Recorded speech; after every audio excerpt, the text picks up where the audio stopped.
Hi everyone, ఈరోజు మా ఇంట్లో లంచ్ స్పెషల్ దమ్ ఆలు రెసిపీ అండి. నైస్ రెసిపీ, చాలా అంటే చాలా బాగుంటుందండి. మరి ఎలా ప్రిపేర్ చేయాలేంటో చూసేద్దాం. దమ్ ఆలుకి చిన్న చిన్న పొటాటోస్ ఒక హాఫ్ కిలో తీసుకోవాలండి. పొటాటో క్లీన్ చేసుకున్న తర్వాత హాఫ్ బాయిల్ చేసుకోవాలండి. హాఫ్ బాయిల్ చేసుకున్న తర్వాత ఇలా తొక్కలన్నీ తీసిన తర్వాత ఒక ప్లేట్లో వేసుకోవాలండి. ఇలా బాయిల్ చేసుకున్న ఈ పొటాటోని ఇలా పోరుతో ఇలా చిన్న చిన్న ఇలా కన్నాలు పెట్టుకోవాలండి, ఘాట్లు పెట్టుకోవాలండి. ఇలాగ అన్ని ఘాట్లు అయితే పెట్టుకోవాలండి. దమ్ ఆలు ప్రిపేర్ చేసుకోవడానికి ముందుగా మనం మసాలా ఇంగ్రీడియంట్స్ ఆనియన్స్, వెల్లుల్లి, అల్లం, పచ్చిమిర్చి ఇవన్నీ మిక్సీలో వేసుకోవాలండి. గరం మసాలా ఇంగ్రీడియంట్స్ అంతా మిక్సీలో వేసేసుకున్నాం కదండి, మిక్సీ గిన్నెలోని. ఇప్పుడు దీంట్లోనే మనం టమాటా కూడా వేసేసుకోవాలండి. మనం అన్నీ ఒకేసారి అయితే మిక్సీ పట్టేసుకోవచ్చండి. ఇలా గరం మసాలా ఇంగ్రీడియంట్స్ అన్నీ కొంచెం కొంచెంగా 2-3 అలా తీసుకొని అన్నీ అయితే ఇవి కూడా వేసుకోవాలండి. మనకి టేస్ట్ మంచి స్మెల్ అయితే చాలా అంటే చాలా బాగుంటుందండి. మరి ఈ రెసిపీ చాలా అంటే చాలా బాగుంటుందండి, ట్రై చేయండి. ఇప్పుడు ఈ మసాలా ఇంగ్రీడియంట్స్లో కొంచెం జీడిపప్పు కూడా యాడ్ చేసుకోవాలండి, టేస్ట్ అయితే చాలా బాగుంటుందండి. పొటాటో హాఫ్ బాయిల్ చేసుకొని మనం ఘాట్లు పెట్టుకొని అయితే ఉంచుకున్నాం కదండి. ఇప్పుడు స్టవ్ పైన ఒక బాణీ పెట్టుకోవాలండి. బాణీ ఎక్కిన తర్వాత డీప్ ఫ్రైకి సరిపడా ఆయిల్ వేసుకోవాలండి. ఫస్ట్ మనం డీప్ ఫ్రై అయితే చేసుకోవాలండి. నేనైతే ఈరోజు ఐరన్ ఫ్యాన్ అయితే వాడుతున్నానండి. ఐరన్ పాత్రలు యూజ్ చేస్తే చాలా అంటే చాలా బెనిఫిట్స్ ఉంటాయండి. మనకి హెల్త్ కూడా చాలా అంటే చాలా మంచిదండి. అందుకోసం అయితే నేను ఐరన్ ఫ్యాన్ అయితే వాడుతున్నానండి. డీప్ ఫ్రైకి సరిపడా ఆయిల్ వేసుకున్నాం కదండి. ఆయిల్ అయితే మనకి బాగా ఎక్కిందండి. మనము మసాలా ఇంగ్రీడియంట్స్ అంతా మిక్సీ పట్టుకున్నాం కదా, దీంట్లోనే మనం కారం, సాల్ట్ కూడా యాడ్ చేసుకొని అయితే మిక్సీ పట్టేసుకోవాలండి. మనకి ఆయిల్ బాగా ఎక్కింది కదండి. ఇప్పుడు పొటాటో వేసేసుకోవాలండి.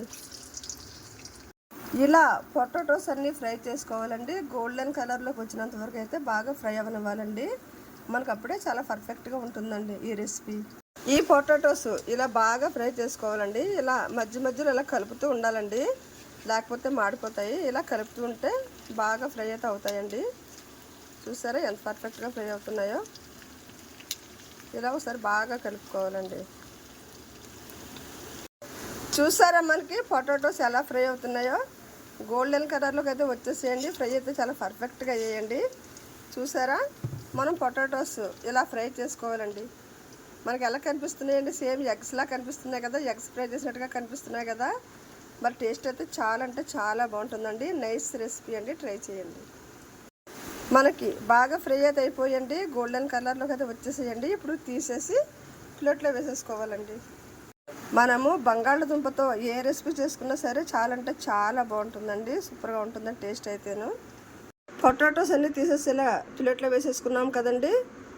ఇప్పుడు అదే ఆయిల్లో మనం రెడీ చేసి పెట్టుకున్న మసాలా ఇంగ్రీడియంట్స్ అంతా ఫ్రై చేసుకోవాలండి. ఇలా అదే ఆయిల్లో మసాలా వేసేసుకోవాలి. ఇలా ఇప్పుడు ఈ మసాలా ఇంగ్రీడియంట్స్ కూడా బాగా ఫ్రై చేసుకోవాలండి. చూసారా, ఇలా బాగా ఫ్రై చేసుకుంటే మసాలా ఇంగ్రీడియంట్స్ కూడా రెసిపీ చాలా అంటే చాలా బాగుంటుందండి. ఇలా ఆయిల్లో బాగా ఫ్రై అవ్వనివ్వాలండి. మసాలా ఇంగ్రీడియంట్స్ ఇలా బాగా ఫ్రై చేసుకోవాలండి. ఇలా మధ్య మధ్యలో కలుపుతూ ఉండాలండి, లేకపోతే మాడిపోతుంది మసాలా ఇంగ్రీడియంట్స్. మసాలా మనకి ఎంత బాగా ఫ్రై అయితే మనకి ఈ రెసిపీ అంత టేస్టీగా చాలా అంటే చాలా బాగుంటుందండి. ఇలా బాగా ఫ్రై అయితే అవ్వనివ్వాలండి మసాలా ఇంగ్రీడియంట్స్.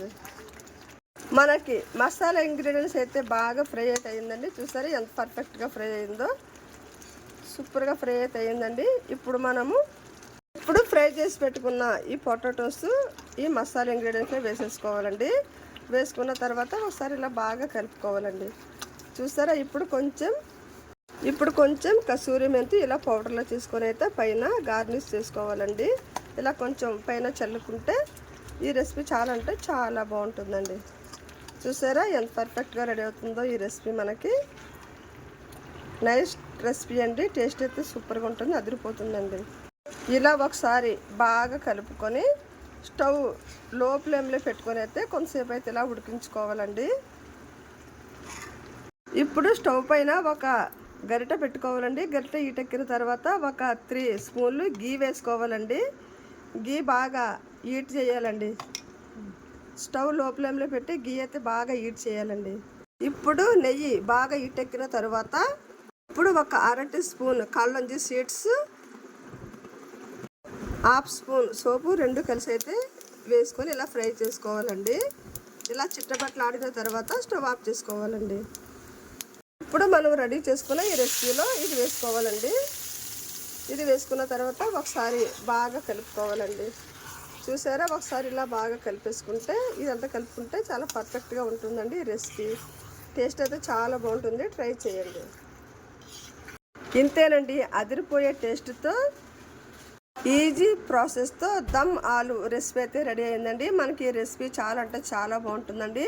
వేడివేడి రైస్లో కానివ్వండి, చపాతీలో కానివ్వండి, పుల్కాలో కానివ్వండి, దోశలో కానివ్వండి, దేంట్లోకైనా సరే కాంబినేషన్గా చాలా అంటే చాలా బాగుంటుందండి. మరి నైస్ రెసిపీ తప్పకుండా ట్రై చేయండి. టేస్ట్ అయితే చాలా బాగుంటుందండి. ఈ రెసిపీ కనుక నచ్చితే లైక్ చేయండి, షేర్ చేయండి. మరి నా ఛానల్ అయితే సబ్స్క్రైబ్ చేయండి. థ్యాంక్ యూ వెరీ మచ్ అండి. ఈరోజు ఆఫ్టర్నూన్ లంచ్లోకి మేము ప్రిపేర్ చేసిన రెసిపీస్ వేడివేడిగా వైట్ రైస్ అండ్ దమ్ ఆలు రెసిపీ. చూసారా, నైస్ రెసిపీ అండి. Boiled eggs. ఇంతేనండి ఈరోజు మా ఇంట్లో ఆఫ్టర్నూన్ లంచ్లోకి మేము ప్రిపేర్ చేసిన రెసిపీస్.